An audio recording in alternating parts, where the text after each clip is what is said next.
This show uses murder cases to help people better understand history because the crimes that shock us most are almost never just about one person. They are about the world that person moved through, the movements they joined, and the ideas they were willing to kill for. Today's case is one of the most disturbing we have covered on this show, not just because of what happened, though what happened is deeply horrifying, but because of why it happened, and because the ideology that drove it did not begin with Shawna Forde, and it did not end with her arrest. On May 30th, 2009, in Arivaca, Arizona, a 9-year-old girl named Brisenia Flores was shot in the face while begging for her life. Her father, Raul Flores Jr., was also killed.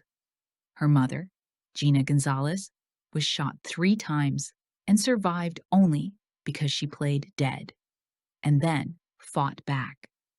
The woman who planned those murders was not a cartel member. She was not a professional criminal in the traditional sense. She was the founder of a border watch militia that believed she was protecting America. Her name was Shawna Forde. Shawna was born on December 6, 1967, in Everett, Washington.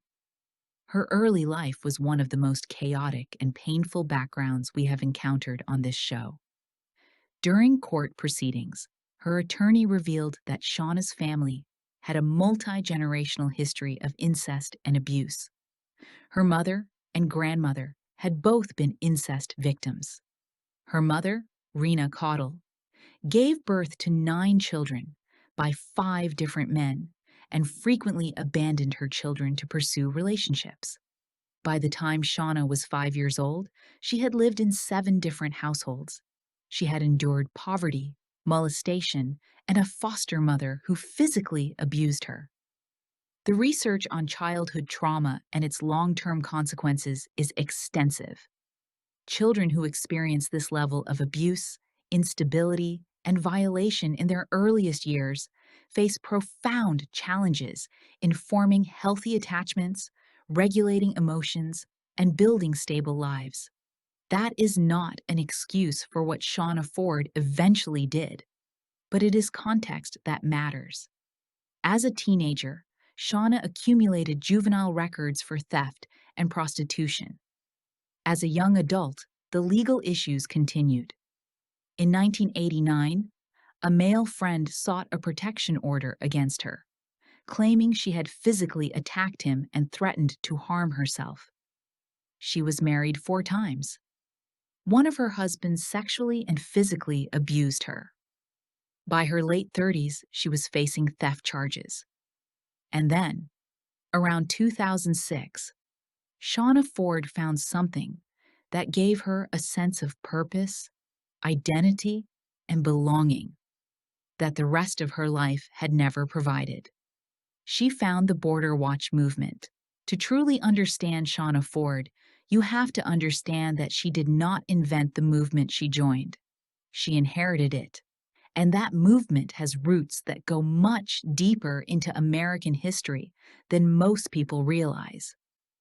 In the late 1800s, approximately 25 million Europeans immigrated to the United States, primarily from Germany, Ireland, Italy, and Eastern Europe. They came in waves, they came poor, and they came in numbers that alarmed the people already here.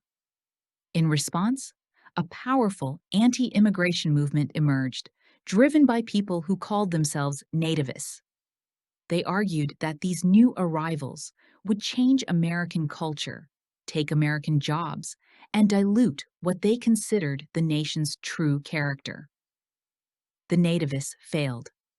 Those 25 million European immigrants stayed, built lives, had children and grandchildren, and assimilated into American society. Today, approximately 70% of white Americans are the direct descendants of those immigrants, the very people the nativists wanted to send back. This pattern has repeated itself throughout American history, with remarkable consistency. Each generation produces a wave of immigration. Each wave produces a resistance movement. Each resistance movement targets the newest arrivals, and eventually, those arrivals assimilate, become part of the cultural fabric, and the resistance movement finds a new target. In the early 2000s, the target was people crossing the United States-Mexico border, groups calling themselves Minutemen, borrowing the name from the Revolutionary War militia, began organizing along the border in the 1980s and grew significantly in the early 2000s. They declared that they were doing the job the government wouldn't do. They patrolled the desert. They monitored crossing points. They positioned themselves as patriots defending American sovereignty. Around 2006, Shawna Forde joined one of these groups, the Minutemen Civil Defense Corps. She was not a passive member. She was energetic, driven, and hungry for a leadership role that her previous life had never given her. In February 2007, she helped found and became the director of her own splinter organization, Minuteman American Defense, MAD. By early 2009, Shawna had relocated to Arizona, leaving behind a trail of violent incidents in Washington state that included a near-fatal attack on her ex-husband. In Arizona, she had grand ambitions for MAD.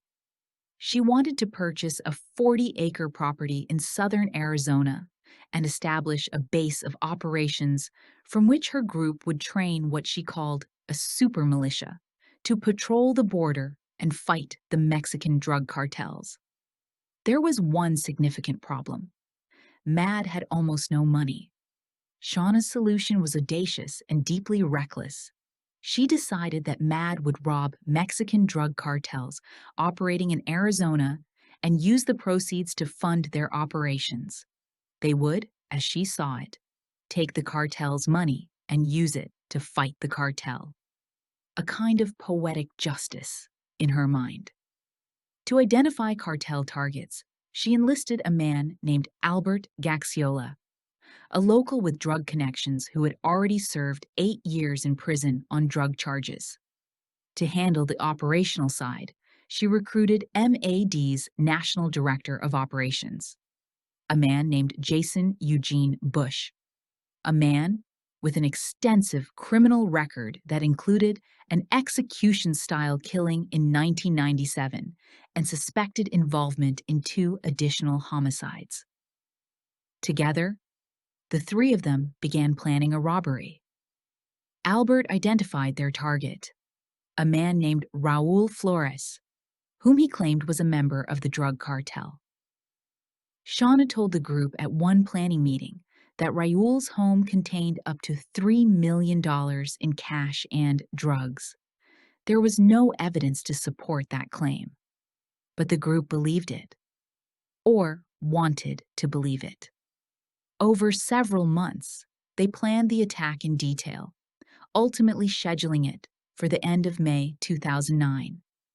What none of them appeared to have verified, or perhaps cared about, was the truth about who Raul Flores actually was. Raul Flores Jr. was an American citizen, born in the United States. He had a history of minor drug-related offenses. He sold small amounts of marijuana, and people who knew him said he kept it at a separate location, not his home. He was not a cartel member. He was not a drug lord sitting on $3 million.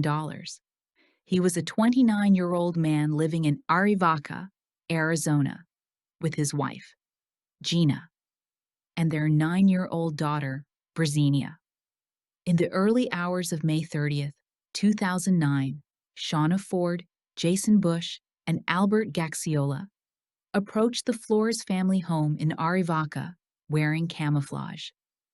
They knocked on the door and told Raul they were law enforcement officers looking for an escaped prisoner hiding in the house. When Raul questioned them, Jason Bush shot him in the chest. Bush then shot Gina Gonzalez 3 times. she fell to the floor and played dead. 9-year-old Brisenia Flores had been asleep on the couch with her puppy. The gunshots woke her up. She saw her father and mother on the floor. She looked at the people standing in her home and she begged them, "Please don't shoot me. Please don't shoot me." Jason Bush reloaded his weapon and shot Brisenia Flores in the face. The three intruders then searched the house.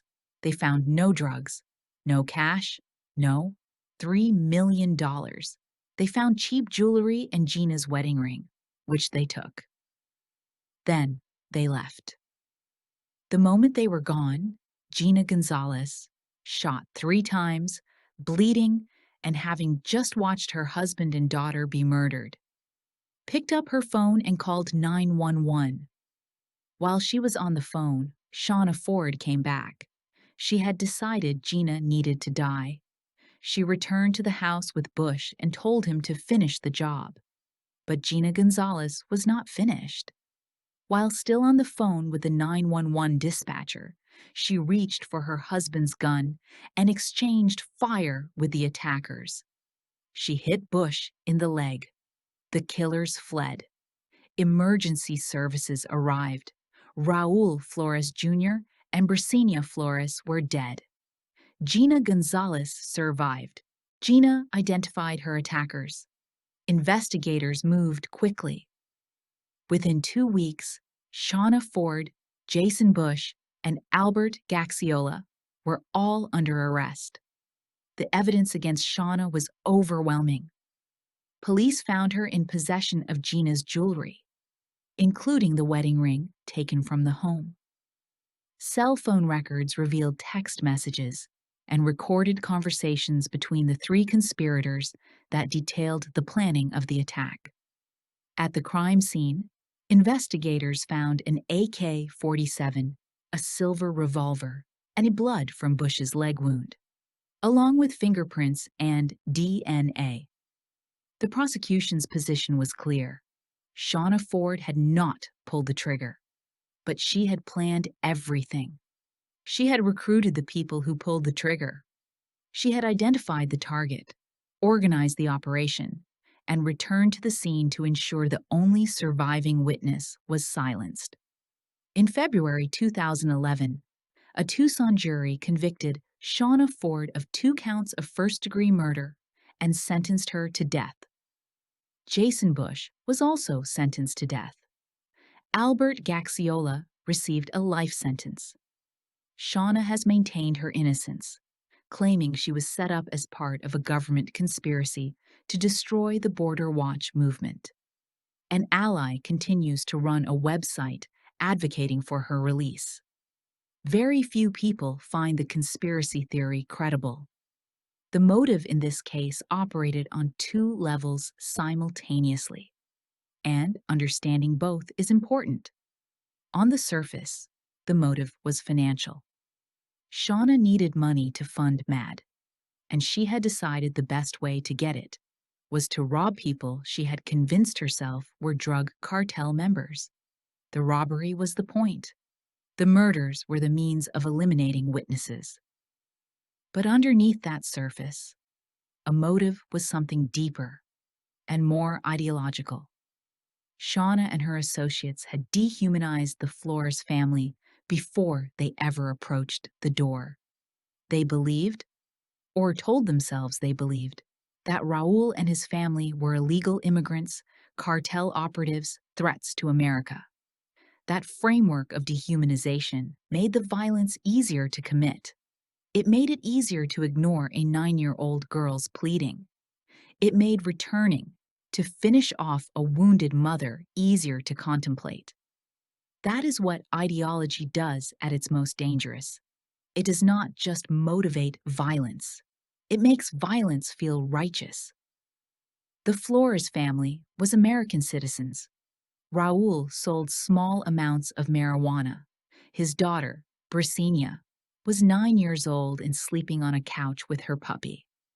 The total value of the stolen items from their home was less than $100, consisting of costume jewelry.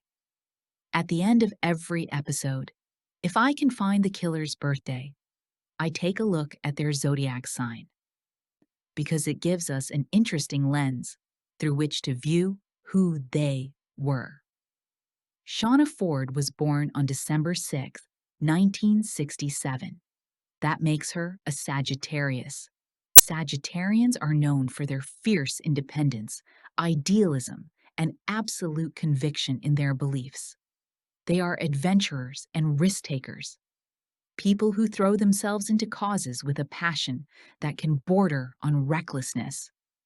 They are natural leaders who attract followers through the force of their enthusiasm. They believe deeply in their own vision of the world, and they pursue it with a single-mindedness that can make them inspiring or terrifying, depending on the vision. Sagittarians also struggle with impulse control. They act on belief rather than evidence. They trust their instincts over facts, and they can become so convinced of the righteousness of their cause that the boundaries that constrain other people simply stop applying to them. When you look at Shawna Forde through that lens, the profile fits in deeply uncomfortable ways. She was a woman who had spent her entire life being powerless, abused, abandoned, bounced between households, failed by every institution around her. And then she found a movement that told her she was a warrior, a patriot, a protector of America, that she was finally important, finally powerful, finally on the right side of history. That narrative, for someone with Shawna's history, must have been intoxicating. And it led her to a place where a 9-year-old girl begging for her life was not enough to stop her. On our tracker, we will add another badge, this one for Sagittarius. I hope you enjoyed today's episode. If you want to learn more, check out my playlist. There are plenty more stories waiting for you.